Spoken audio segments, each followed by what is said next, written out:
Presenting holders 11 through 15. The holder of life. Holder number 11. In any city, in any country, go to any mental institution or halfway house you can get yourself into. When you reach the front desk, ask to visit someone who calls themselves the holder of life. The worker will try to suppress a groan, and you'll have to ask again. He will then lead you to an operating room that looks like any other you might or might not have seen in your life.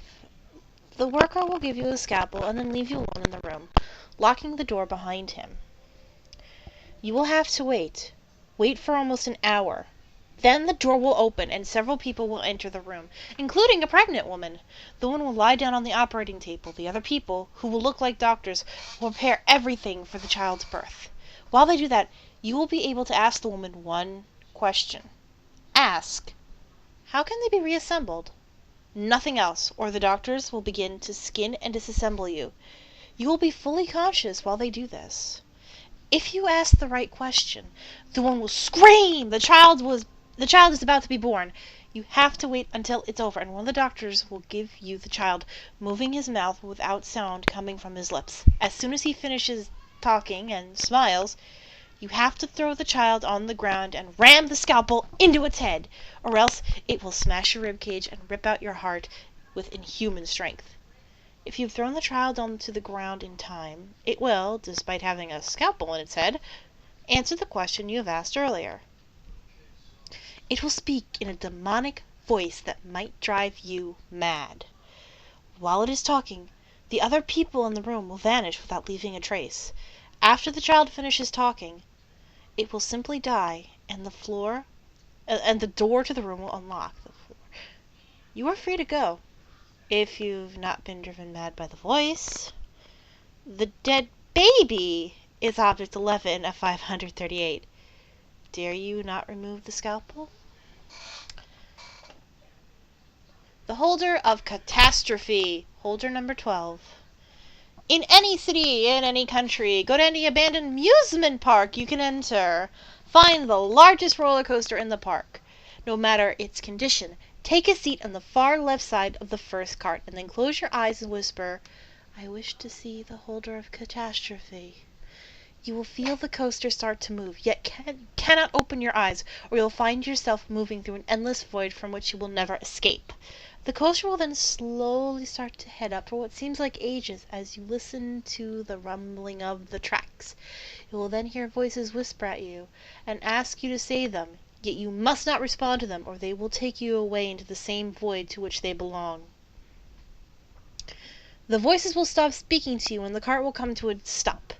With your eyes still closed, you must grasp the bar of the cart as tightly as you possibly can, or you will be left behind forever. After you do so, you will feel yourself plummeting straight down impossible speeds. The air around you will start to grow cold and continues as it feels as if you are freezing. As you sense the cart around you disappear, you must keep hold of the bar, as it is the only thing keeping you attached to reality. Abruptly, you will stop, drop the bar, and sit still with your eyes closed, until you start to hear the sound of a carnival fanfare in the distance. And only then you can open your eyes, to which you will be greeted by a large pinstriped circus tent just a few yards in front of you, surrounded by meadows and happy people, young and old. You must walk towards the tent, staring at the small entrance which is surrounded by darkness. As you continue walking, the scenery around you will start morphing. Slowly the meadow dies, and the carnival music slows and bends in pitch, until it starts to sound twisted and demonic. The people decay in the very spots in which they stand. They will scream in agony and ask you to help them, yet you cannot look directly at them, or you will meet the same fate as these illusions. You must continue forward until you finally reach the dark entrance. Walk forward and allow yourself to be swallowed by the darkness, yet do not stop or look back, because if you do either one of those, you will never find the exit. Continue on your walk into the void until you see a dim light in the distance, and you will start to hear sobbing from a man. Follow these two signs, as you hear the crying of the man grow louder, until you can see the light coming from a door in the darkness. When you walk through the door, you will be greeted by a cold cement cell. In the far left corner, you will see a crying man dressed as a circus clown, covering his face with a small diary. You must slowly approach him, as not to aggravate him, until he is right by your feet. Sit down next to him and ask, "What do we have to lose?" The clown will then read you an excerpt from the diary through his sobs. The writings will in detail describe the demise of millions of innocents and the forces that so cruelly and coldly carried out this act. As he reads, illusions will appear around you, and in the side of your vision, you will see every death of every person in the story, many of which were slaughtered, many of which were taken by disease. However, you must keep looking at the clown, as if you lose sight of him, you will be stuck in this illusion, and you will become part of the very story itself. After he is done, he will stop crying. He will lower the book from in front of his face, revealing that he has suffered the same decay as the illusions which you have seen before. He will hand you the book, which you must accept. He warns you cannot read the diary yourself, or else you will be driven mad. He will then whisper, "The stakes are high. Best to play the clown." And the rest of his body starts to decay, as well as the room around you. You must close your eyes one more time, keeping hold of the book, and count exactly 12 seconds before opening them. When you do, you will find yourself in the same seat of the roller coaster in which you began. The diary is object 12 of 538.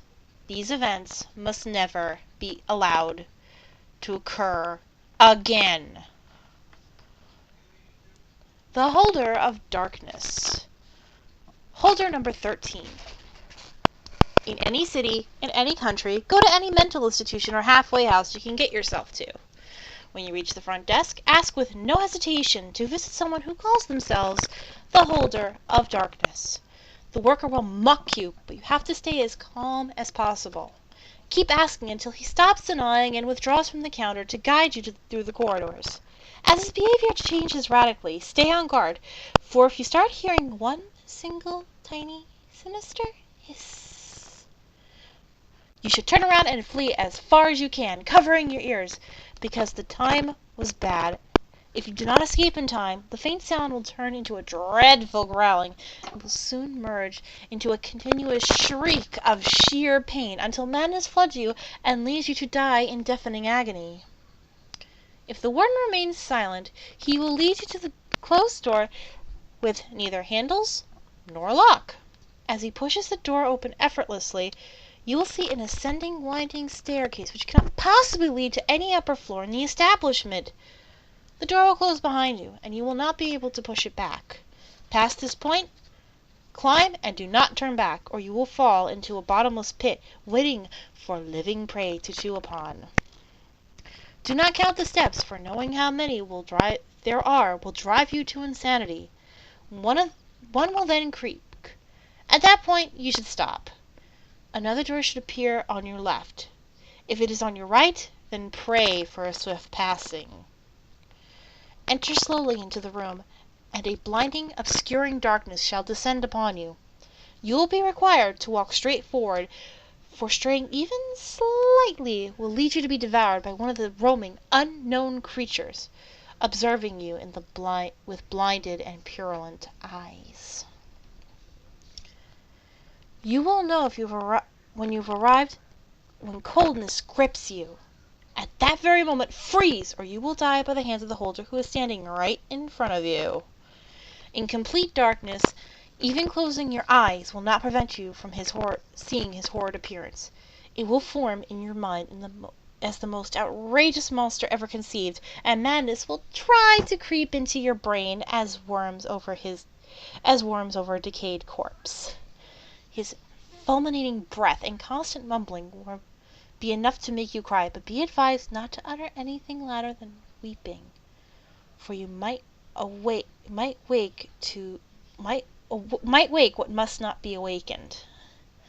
The only question you will be able to whisper without being torn apart will be, "What do they fear?" You will feel movements all around you as shudders animate your opponents. You will hear what nameless and incurable diseases will strike the world if they were to be frightened, and countless terrors their own fright will unleash on those with a weaker mind than theirs. Amidst the atrocious enumeration of the endless sores the world will suffer, you might hear the simplest, most ridiculous, yet impeccable and certain truth they all fear. Do not move again! When your head is about to implode, it will stop. If you're still able to move, you will find a door in front of you that leads to the outside of the ward. There, in the open, in the grass, is a broken hourglass waiting for you. You are free to pick it up, for it is object 13 of 538. Your knowledge of their fears is up to you to share, but you may not want to use it as a weapon against them. The holder of the adversary. Object number 14. In any city, in any country, venture across the highways and lonely roads of the slums, or the bad part of town. Should you come across a scruffy-looking man holding a bottle of liquor in a brown paper bag, well, in a paper bag anyway, his shirt sweat-stained and his pants muddied, do not be afraid to ask him if he knows the one who calls themselves the holder of the adversary.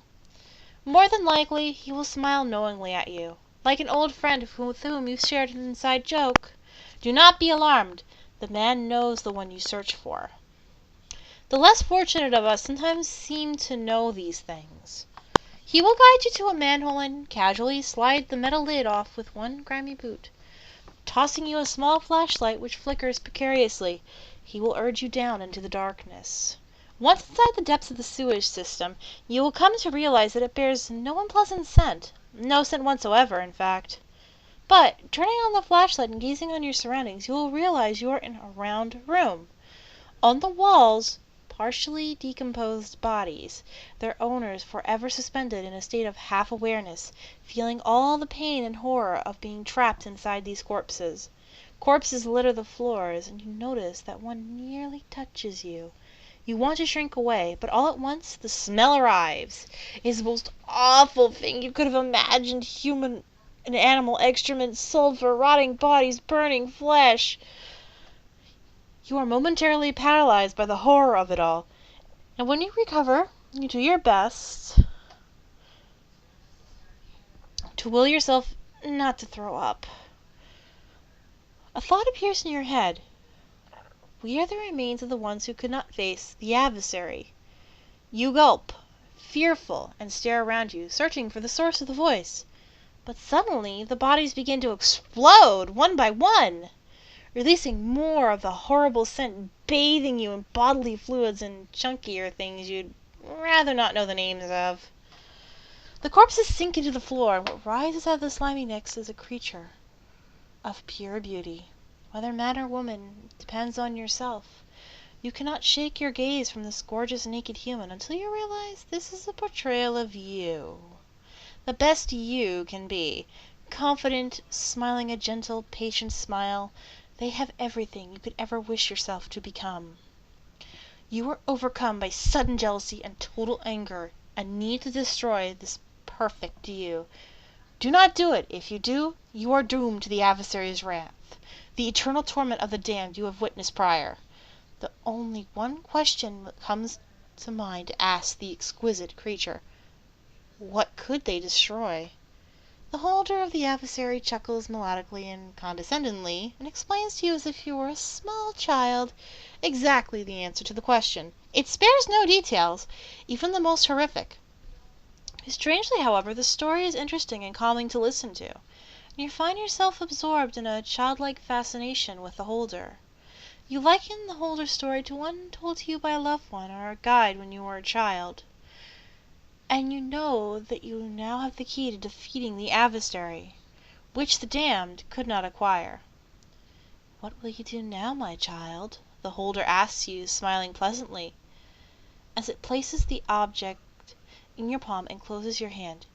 You mustn't open your hand until you're free of this place, says the holder, as a fitting goodbye. Once you've escaped the sewer, open your fingers, which feel strangely stiff. You hear the echo of the perfect you's laughter swim around you as you look at the object in your hand. It's a green plastic Army Man toy. This is object 14 of 538. Sorry. It understands how to defeat your greatest enemy, and it must never be allowed to join the rest. The holder of the past. Holder number 15. In any city, in any country, go to any mental institution or halfway house you can get yourself into. When you reach the front desk, ask to see someone who calls himself the holder of the past. The last syllable of your sentence, his eyes should go wide and stare at you as if he was attempting to see past your skin into your soul. Don't ask any questions, because he won't speak to you, and in case he does, you'll wish he hadn't. He will take you down a long hallway, and you will walk with him for what seems like hours. Stare straight ahead the entire time, for if you look at the floors, the walls, the ceiling, or the ceiling of the hallway, you'll run into a dead end, and the worker will pursue you with a hellish bloodlust until you're completely disemboweled. After exactly 350 paces, the worker will stop and turn around and pull a watch out of his pocket. He will turn the dial backward 1 hour, and at that point, you'll have 1 hour to complete your task. If you don't, then there's no words to describe your fate. Lights will go out for exactly 3 seconds, and when they turn back on, you will be in a room with no doors and a red-tinted skylight shaped like a pentagram. It'll cast a blood-red star in the middle of the room, where a splintered cherry table with 2 seats will be. Sitting at the seat closest to you, look up and look down again, and a man with long, dirty black hair will be face down on the table. He will answer one question. Where did he once stand? The man will speak not of a place that exists on a map, but will describe the room in painfully grotesque detail. Pay very close attention. He will enumerate exactly how many of what horrible object hang from the spears protruding from the walls. You have the rest of the hour to find the room and sit in his throne. If you fail, I suggest you become armed. Heavily armed. His throne is object 15 of 538. If brought together, he may once again return. These are the holders, 11 through 15. Bye!